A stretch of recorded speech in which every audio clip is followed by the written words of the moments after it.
And let me just say this, okay? Don't let these story times discourage you from going out there and dating, okay?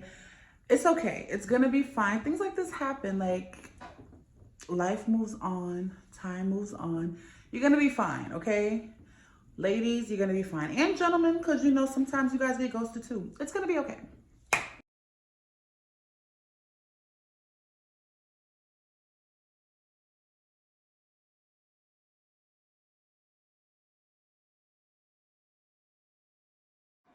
Hey guys, welcome back to another episode of Wind Down Wednesdays. It's been a while, but we have some tea to spill from the title. You guys know what we're talking about today. I've been ghosted. This is my first. Why am I so excited about this? Don't judge me. But yeah, I've been ghosted by someone I was talking to on Hinge, guys. So you all know, well actually before we get into the story, we're drinking a strawberryta. If you guys know, you know. It's a classic. Poured myself a little cup. And let's get into the chit chat. I hope you guys are doing well. Hope you guys had a great March beginning. Happy new month to everyone. And I hope it brings you joy, prosperity, and all that good stuff. So yeah, let's get into the story time.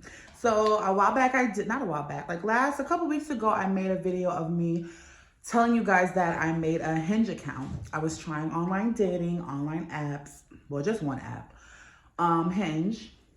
So yeah, I'm on that app and I matched with this guy. What can we call him? Bobby. I was listening to Bobby Brown.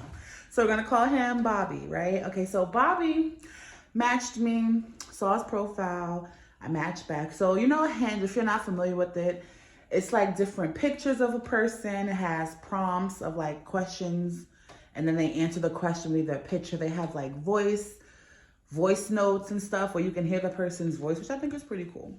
So they have all that stuff on Hinge, blah, blah, blah. So I saw his profile, liked what I saw. I matched back, and he messaged me, whatever, I don't remember. He messaged me and we started talking from there. Ooh. Now, kid you not, conversation was great. The first day we spoke, I gave him my number the same day because it was like the first intriguing conversation I've had. Everybody else I've spoken to was really weird. It was like, you know, they wanted to sleep with me and shit like that. It was just real ghetto. It's very ghetto, honestly. It's still very ghetto. But yeah, every other conversation I've had wasn't as good as the one I was having with him. So I was like, you know what, Bobby? Take on my number, text me. So I gave him my number and we were texting back and forth. So we haven't like met at all. Well, obviously we're never gonna meet because he goes to me. But it was just text, voice notes. We did a FaceTime and shit like that. That's how we like communicated back and forth. Now, I was talking to him a good month. We spoke every day for a whole month, which is very rare. Because, you know, most of the times these guys just lose my interest. And it's like, you know, I'm going to head out, basically. That's how dating is. Like, I'm going to head out. Because, you know, it's like, I don't have time. So, we had planned to meet. Obviously, it was this month, March, because the year was happening in February. We planned to meet in March, but it never happened, obviously. So this is what happened prior the days leading me up to being ghosted, okay? So it was my birthday weekend. Yay. It was my birthday weekend. I was turning 29.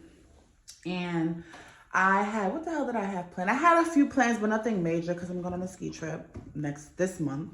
So it was like a pretty cool, calm birthday. But of course, I'm going to get lit. I'm going to get drunk. I'm going to smoke. I'm going to do hookah. I'm going to vibe. I'm going to have a good time. So prior to my birthday, like I warned him, like, you know, because prior to like us talking for like a month, we've never discussed sex or nothing sex related at all. Like, that's why I said the conversation was really good. So it was nothing sexual related about any of our conversations we had.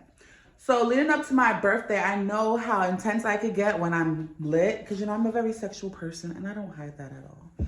So I just broke the ice with the whole sex topic because it was like, it was just like, what the fuck? I don't know, because I don't know why, but a month and no talk about sex, I was just like, yo, what's good? So I just wanted to know certain things about, you know, a person's sexual past, what they like, just normal shit you would want to talk about during dating, in my opinion, while talking to someone. So on the, excuse me, I think it was on the eve of my birthday, I broke the ice and I was like, what did I say? I forgot how I said it. But I was like, oh, we've been talking, you never mentioned sex. I thank you for that. Because, you know, that's very, it's a gentleman. Because, you know, that shit like that don't happen. Men just, they just go straight for the jugular, like. And I was like, but yeah, so I broke the ice with that. So I started asking him questions. And, you know, just getting to know that side of Bobby. So, blah, blah, blah, blah. So I was working. And I was drinking. So I was drinking while I was at work because we were celebrating my birthday eve, because that's what it was. And I picked up a shift knowing I didn't want to work, but I worked anyway. So we were just drinking all the time on the clock. And that's when, you know, I started exploring, you know, things. So the first session of like sex talk, it went fine. I thought it went fine. So let me not say it went fine. So the first session, it was like blah, blah, blah. And I was like, I felt like I behaved myself because, you know, I didn't really ask nothing really too crazy, in my opinion. Like I said, different strokes for different folks? Something like that. Y'all get what I'm saying? Yeah, so I thought I did okay. And I was like, oh, part 2, because it was my actual birthday. So, of course, I'm turned up. So, I don't remember asking him anything crazy. But yeah, I was sending like drunk texts and shit like that, I think. And then the day of my birthday, I went to dinner, and my friends surprised me. I love them. They surprised me with, they met me there because my friend lives in Baltimore. So they met me at the restaurant, surprise. I was lit, I was drunk. So I got home around, let's say midnight. So I got home around midnight, and honestly, in all honesty, I was waiting for my sneaky link to come by. And, you know, I was waiting for my sneaky link. So when I got home, I FaceTimed him, even though I knew he would be asleep. I was just saying, you know, let me see if he wakes up. It was just, I don't know what made me do that. So I attempted to FaceTime him, Bobby, at midnight. I was going to say at midnight. And of course he didn't answer. Maybe he blocked me that night, or maybe, I don't know when the blockage happened. But yeah, so that happened, and it was nothing. So I was just like, okay, whatever, I'll just speak to him in the morning. I thought. So it's really not funny. It's kind of fucked up, but you know, it's life. You have to laugh about it. It's funny. So then in the morning, I woke up around, I don't even know what the hell time. I woke up pretty late because it was my birthday. So I woke up pretty late, and I sent him a text. This is how I know I got ghosted, y'all. So I sent him a good morning text or whatever. Left it alone. Went to go make some breakfast. Da-da-da-da-da. And about like 30 minutes passed by and he didn't respond. So I'm like, that's kind of weird because he's usually responsive. So I look at the text messages and I see it turned green. Some iPhone people, you know what I'm saying. So if a text message turns, because it's usually blue. Yeah, blue. So if it turns green, it's like they either don't have any service, like do not disturb, or bitch, you've been blocked, basically. So it turned green. I was like, that's weird. So me not automatically thinking, you know, I'm not blocked. Maybe, you know, he got some bad service reception somewhere. I thought. So that happened. I was like, okay, whatever. So I was just waiting for him to get the service to text me back. So I go to Instagram.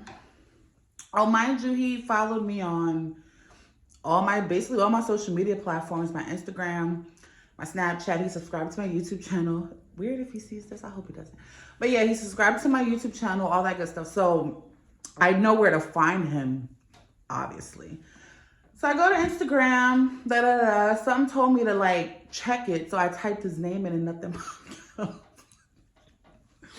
I typed his name and nothing popped up. And I'm like, That's weird. So I go on TikTok and it's the same shit. Like you don't, well, I don't really know how to block people on TikTok. I've never done that. But you know, when you type in a name, it doesn't pop up. It's like, you know. So I was like, okay, bitch, you know, I think you got ghosted. So then, of course, I have multiple social media accounts. So for my business pages and stuff like that. So I went to my candle business. Oh, I went to my candle page and I typed in his name and he was there. So obviously, bitch, you've been blocked. So that's how I found out that I was blocked. And the fucked up part about it is when that happens to you, or for me, I had to reevaluate. Like, have I ever ghosted anybody? Because it's kind of fucked up. So being on the other side, because I've never been ghosted before, I told you guys. This is like my first time being ghosted. It doesn't feel good. It's like, damn, what the fuck? And I feel like before this even happened, I've seen a video, oh, it's traumatic, I'm being ghosted. It's not really traumatic, because we never met before in person. But like, it could get traumatic. I can understand how it's traumatic. But for me, it wasn't that traumatic because, you know, we didn't meet. But I had to think about, have I ever ghosted anybody before? Because you're thinking like, damn, have I ever done this to anybody before? Because now you're in it. So it's like, oh, damn, I feel bad. And when I thought about it, I wouldn't say ghosted because I didn't block anybody. I just wouldn't respond until I was ready to talk to you. So I did fall back, I would say, from a person before.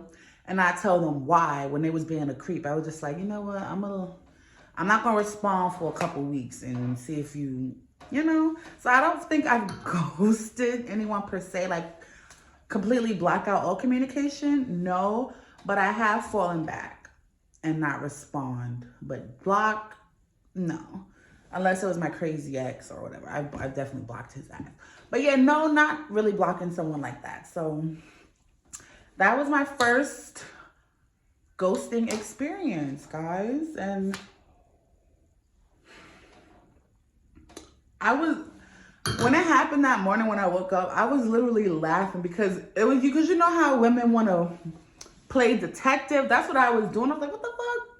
When I couldn't find him, I'm like, okay, let me go on my other page and type you in. And let me go on and no. So it was really like an investigation going on when I was still waking up in bed and just like, what the fuck happened? And that's the thing I think that kills us, or people who've been ghosted. It's like, what was the reason? Like, you want to know why. Like, what the fuck? So you start thinking about, dang, what did I do? Did I say anything crazy? It's not you, girl. It's not you. I mean, it could be, but you never know. So I'm just thankful that it happened early instead of later on, meeting this guy. So it happened pretty early, so I'm not really complaining about it, but I just wanted to share my time with you guys. So I'm thinking I'm gonna make a series out of my Hinge dating because it's very entertaining. I'm entertained, to say the least, with everything. Oh, child, very entertaining. But we all know that dating is ghetto, especially here with these men. This generation is weird. And yeah, I still don't know why. And that's the thing, we want to know why. Why? Like, what happened? Like, what the fuck? Like, what the fuck? It's like, you always want to know why. And because it's like, you just rethink. Women are thinkers. Excuse me. We're thinkers. So, like, we just have to think, like, damn, what the fuck? What you do? But, yeah. I got ghosted, y'all. My first time. And it's the first time for everything. And on the internet, with Hinge and this app, I really wasn't... my expectations wasn't that high. So now it's really not that high after that shit. But it's okay, guys. Like I said, it will be okay. Time will move on. And it's going to get more ghetto, I'm pretty sure, as time goes on. So cheers to ghetto dating, guys. Here in New York. You child. Let's just toast and drink to dating in 2020, 2022. Damn. Cheers to dating. Okay, guys. Let me know your ghosting stories down below. If you have any, let me know. Let's chit chat. Let's talk about it. Yeah. So cheers to not letting nobody break you down. It's gonna be okay, ladies. Like I said, ladies and gentlemen, it's okay. Shot my candle line. I'm gonna leave it in the description. I hope you guys have a great weekend. Happy hump day. It's Wednesday. Get your life, girl. So yeah, this is my first ghosting experience, and when I do go on a date with some of these Hinge people, we're gonna do a series and we're gonna talk about my dating experience if it ever happens, okay? So yeah, leave a comment, like, comment, subscribe. Let me know your thoughts, and I will see you guys in my next video.